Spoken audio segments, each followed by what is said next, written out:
नमस्कार विद्यार्थी मित्रांनो. बऱ्याच जणांचा प्रश्न असा असतो की एल-पी-टी महत्त्वाची असते का?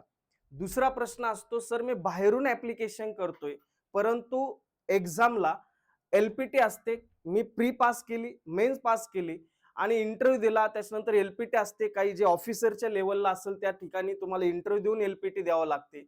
पण जर क्लेरिकलला मी ॲप्लिकेशन केलं आणि ते बाहेरच्या स्टेटमधून जर असेल, तर क्लेरिकलला सुद्धा तुम्हाला एल-पी-टी द्यावं लागते. मग ती एल-पी-टी कशी होणार आहे आणि त्याचं स्वरूप कसं असेल, त्याच्यामध्ये पासिंगचे कशा प्रकारे क्रायटेरिया असेल, हे सगळे प्रश्न एका व्यक्तीने आर-टी-आयच्या माध्यमातून बँकेला विचारले. त्यात ती स्पेसिफिक बँक आहे सेंट्रल बँक ऑफ इंडिया. म्हणजे बऱ्यापैकी आपण जर पाहिलं तर हे जे क्रायटेरिया असतील ते बऱ्यापैकी तुम्ही कुठल्याही स्टेटला जर ॲप्लिकेशन दिलं तर हे क्रायटेरिया तिथं लागू होतील. असेच क्रायटेरिया त्यांचे पण असू शकतात. म्हणून आपल्याला ही माहिती या व्हिडिओच्या माध्यमातून पाहिजे. एबीडी संकल्पवरती आपण हे परवाच टाकलेलं आहे आरटीआय जो असेल त्याची कॉपी. परंतु हे आपल्याला कळलं पाहिजे की नेमकी बाहेरच्या स्टेटमधून ज्यावेळेस आपण ऍप्लिकेशन टाकतोय तर आपल्याला कोणत्या गोष्टीची काळजी घ्यावं लागणार आहे. मान्य आहे इथून पाठीमागे थोडीशी एलपीटी स्ट्रिक्ट झाली नाही, परंतु भविष्यात ती एलपीटी स्ट्रिक्ट होणारच नाही असं होणार नाहीये. तर जर एलपीटी स्ट्रिक्ट झाली तर आपलं सिलेक्शनलाही प्रॉब्लेम येऊ शकतो. म्हणून आपण ही पहिल्यांदाच काळजी घेतली पाहिजे. तर त्याच्यासाठी आपण हा व्हिडिओ बनवतोय. तर त्या आरटीआय मध्ये प्रश्न विचारलेले होते की एलपीटी जी असेल म्हणजेच आपली जी लँग्वेज टेस्ट जी असेल ती कोण कंडक्ट करणार आहे, एक्झाम स्ट्रक्चर नेमकी एलपीटीचं कसं असणार आहे, जर तुम्ही एक्झाम घेतली तर त्याचं इव्हॅल्युएशन तुम्ही कसं करणार आहे आणि त्याच्यानंतर पासिंग मार्क्स त्याच्यामध्ये किती असणार आहे. तर ह्या प्रश्नाचे उत्तर सेंट्रल बँक ऑफ इंडिया यांनी दिलेले आहेत. प्रॉपर आरटीआयच्या माध्यमातून तिथं उत्तर आपल्याला भेटलेलं आहे आणि हे ऑथेंटिक असणार आहे, कारण तिथं डायरेक्ट सेंट्रल बँक ऑफ इंडियाचा उल्लेख आहे. त्यांनी सगळ्या गोष्टीचा तिथं उल्लेख केलेला आहे. ठीक, आता याच्यामध्ये ज्या व्यक्तीने हा आरटीआय टाकलाय त्या व्यक्तीचं सिलेक्शन कर्नाटक मधून झालेलं असेल, त्याच्यामुळे तिथं म्हैसूरचा पण उल्लेख आलेला आहे. परंतु हे वेगवेगळ्या स्टेट्स मध्ये सुद्धा अप्लाय होऊ शकतं. दुसरी महत्वाची गोष्ट, हिंदीला आपल्याला तेवढा प्रॉब्लेम येत नाही, परंतु आपण साऊथ इंडियाला जर गेलो तर तिथं आपल्याला केरळमध्ये गेलो तर मल्याळम, त्याच्यानंतर आंध्र आणि तेलंगणामध्ये गेलो तर तेलुगू, कर्नाटकामध्ये आलं तर कन्नड, त्याच्यानंतर तुमचे तामिळमध्ये जर गेलं तर तुम्ही तामिळ लँग्वेज. म्हणजेच याच्यामध्ये होतं काय, ह्या लँग्वेज थोड्याशा वेगळ्या आहेत, त्याच्यामुळे थोडंसं अवघड जातं. तर आपल्याला हे थोडंसं अगोदरच माहिती असलं पाहिजे की नेमके काय काय पुढे प्रोसेस आहे. तर त्या आरटीआय मध्ये काय काय आहे ते आपण पहिलं पाहूया.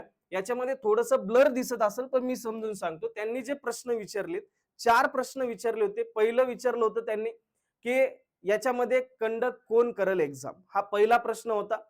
आता याच्यामध्ये त्यांनी सरळ सरळ उत्तर दिलेलं आहे सेंट्रल बँक ऑफ इंडियाने. आम्ही एक बॉडी निवडलेली आहे किंवा एक एजन्सी निवडलेली आहे. त्यांनी प्रश्न हा विचारला होता की बँकच ही एक्झाम कंडक्ट करेल की काही तुम्ही एखादी एजन्सी हायर करून त्यांना ती एक्झाम घ्यायला लावताल, असा प्रश्न होता. तर बँकेने उत्तर दिलेलं आहे की जे काही तुमच्या आयबीपीएस गाईडलाईन नुसार लोकल लँग्वेज प्रोफिशियन्सी जी टेस्ट असेल ही कंडक्ट करणार आहे central institute of Indian language Mysore. जी म्हैसूरमध्ये जी इन्स्टिट्यूट्स आहेत ती तिथं कंडक्ट करणार आहे, ना की बँक.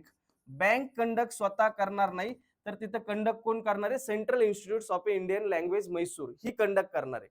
त्याच्यामध्ये दुसरा प्रश्न त्यांनी विचारला होता की जो क्रायटेरिया असेल क्रायटेरिया जो असेल एलपीटी साठी by the bank for a selecting the agency, काय क्रायटेरिया नुसार ही पेपर घेणार आहे ती एजन्सी. तर याच्यामध्ये हे सांगितलेलं आहे की हा जो इंटरनल सगळ्या गोष्टी आहेत की नेमकी पेपर कसा ठेवायचा, काय ठेवायचा, कोणाला तिथं कॉन्ट्रॅक्ट द्यायचं, या सगळ्या गोष्टी इंटरनल आहे. त्याच्यामुळे ती माहिती आम्ही तुम्हाला देऊ शकत नाही. यांनी सरळ सरळ स्पष्टपणे त्या गोष्टी सांगितलेल्या आहेत की बाबा कोणाला पास करायचं, कोणाला फेल करायचं, त्याच्यानंतर कॅन्डिडेटचं इव्हॅल्युएशन कसं करायचं, त्याच्यानंतर जी गाईडलाईन्स असेल जे एजन्सीला दिलेल्या असतील ते कशा असतील, काय असतील, ह्या सगळ्या गोष्टी ह्या बँकेच्या आहेत. त्याच्यामुळे आम्ही ही माहिती इंटरनल असल्यामुळे देऊ शकत नाही हे त्यांनी स्पष्ट सांगितलेलं आहे. त्याच्यामुळे या प्रश्नाचे त्यांनी उत्तर दिलेले नाहीयेत. पण त्यांनी मेन प्रश्न जे आपल्याला जे लागते त्याचे उत्तर दिलेले ते म्हणजेच काय, एक्झामिनेशन स्ट्रक्चर कसं असेल आणि सिलेबस काय असेल. तर त्यांनी हे सांगितलंय ही डिटेल सिलेबस मध्ये काय असेल तर तुमचं रीडिंग, रायटिंग, स्पीकिंग हे असेल का, तर आहे, हे लक्षात ठेवा. रीडिंग पण असेल, रायटिंग पण असेल आणि त्याच्यानंतर स्पीकिंग पण असेल. दुसरी महत्वाची गोष्ट, मोड ऑफ एक्झाम कशी असेल, ड्युरेशन ऑफ इच कॉम्पोनंट, नेमकी त्याला वेळ किती असेल, हे सगळे प्रश्न विचारले होते एक्झामिनेशन स्ट्रक्चर मध्ये. त्यांनी उत्तर काय दिलं, त्यांनी उत्तर हे दिलं की 2 फेज मध्ये ही एक्झाम होईल. पहिली फेज जी असेल ती क्लासरूम मध्ये होईल. जी क्लासरूम मध्ये होणार आहे त्याच्यामध्ये तुमचं रीडिंग आणि रायटिंग स्किल चेक केलं जाईल त्या लँग्वेजचं स्पेसिफिकली. फॉर एक्झाम्पल कर्नाटक आहे तर कन्नडमध्ये रायटिंग आणि रीडिंग हे क्लासरूम मध्ये बसून तुमचं स्किल चेक केलं जाईल. आणि त्याच्यानंतर ऑनलाईन पद्धतीने तुमचं जे स्पीकिंग आणि लिसनिंगचं जे स्किल असेल त्या लँग्वेज बद्दलचं ते ऑनलाईन पद्धतीने इंटरव्ह्यूच्या माध्यमातून तिथं कंडक्ट केलं जाईल. अशी 2 फेजेस मध्ये तुमची ही एलपीटी होणार आहे, म्हणजेच लँग्वेज टेस्ट होणार आहे, हे लक्षात ठेवा. दुसरं, मग आता मला कळलं की सर 2 फेजेस आहेत, एक आहे रायटिंग आणि त्याच्यानंतर रीडिंग साठी, आणि एक आहे तुमची लिसनिंग आणि त्याच्यानंतर तुमचे स्पीकिंग साठी. लिसनिंग आणि स्पीकिंग इंटरव्ह्यूच्या माध्यमातून होईल, रायटिंग आणि रीडिंग तुमची क्लासरूमच्या मध्ये होईल. परंतु नेमके याला किती मार्क असतील हे पण आम्हाला सांगा. त्यांनी प्रश्न विचारलाय की इव्हॅल्युएशन क्रायटेरिया कसा असेल, तर detail marking scheme evaluation parameter कसं असेल त्यांनी विचारलंय, मिनिमम क्वालिफिकेशन क्रायटेरिया कसा असेल, आणि whether evaluation is standard or subjective, ते स्टँडर्ड असेल की सब्जेक्टिव्ह असेल हे पण त्यांनी विचार. त्यांनी सरळ सरळ सांगितलंय की एलपीटी टेस्ट जी होणार आहे 2 फेज मध्ये त्याच्यामध्ये लिसनिंग टेस्ट याला 20 मार्क असणार आहे आणि मिनिमम तुम्हाला 8 मार्क त्याच्यामध्ये पाडावे लागतील. 8 मार्क तिथं पाडावे लागतील. दुसरं, स्पीकिंग जी टेस्ट असेल त्याच्यामध्ये 20 मार्क मॅक्सिमम असतील, त्याच्यापैकी 8 मार्क तुम्हाला पाडावे लागतील स्पीकिंग साठी. रीडिंग साठी 30 मार्क आहेत, तर 30 पैकी तुम्हाला 12 मार्क्स तिथं पाडावे लागतील मिनिमम क्वालिफाय होण्यासाठी. रायटिंग साठी 30 मार्क असतील, रायटिंग साठी 30 मार्क असतील आणि त्याच्यापैकी 12 मार्क्स तुम्हाला पाडावे लागतील.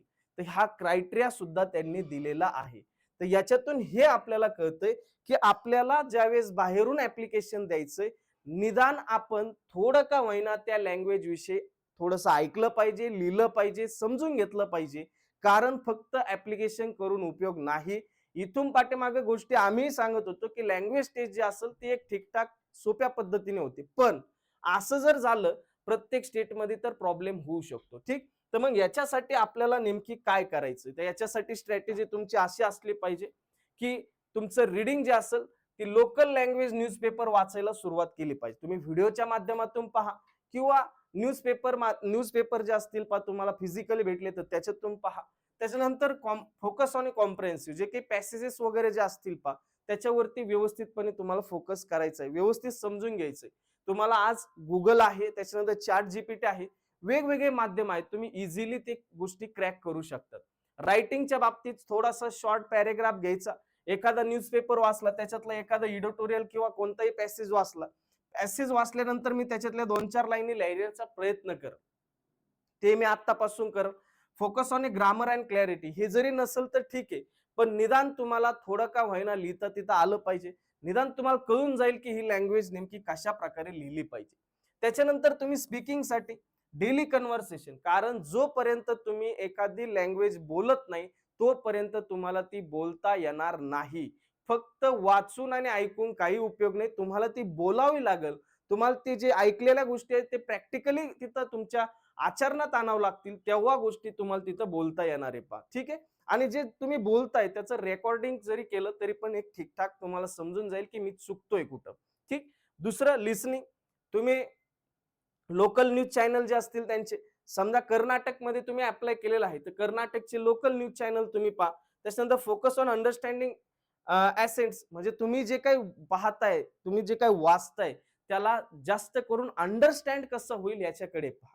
तुम्हाला युट्यूब वरती खूप सारे चॅनल असे दिसतील की ते चॅनल वरती तुम्हाला कन्नड असेल, तामिळ असेल, जर कोणाला हिंदी येत नसेल हिंदी असेल, जर कोणाला गुजराती येत नसेल गुजराती असेल, यांचे चॅनल भेटतील. बेसिक पासून ते शिकवतात, बेसिक पासून. तर आपल्याला त्या गोष्टी करणं आहे. तुम्ही जर पाहिलं असेल की जे IAS होऊन इकडे आपल्या महाराष्ट्रात लोक येतात ते मराठी शिकता येतात. कित्येक लोक असे आहेत की जे मराठी शिकलेत आणि प्रॉपर पद्धतीने मराठी बोलतायत. मग आपल्याला पण जर बाहेरच्या स्टेटमध्ये जर जायचं असेल, तिथं जर काम करायचं असेल तर 100% आपल्याला लँग्वेज आली पाहिजे. मी म्हणत नाही लगेचच्या लगेच त्या गोष्टी होणार, पण तुम्हाला त्या गोष्टी कराव्याच लागतील.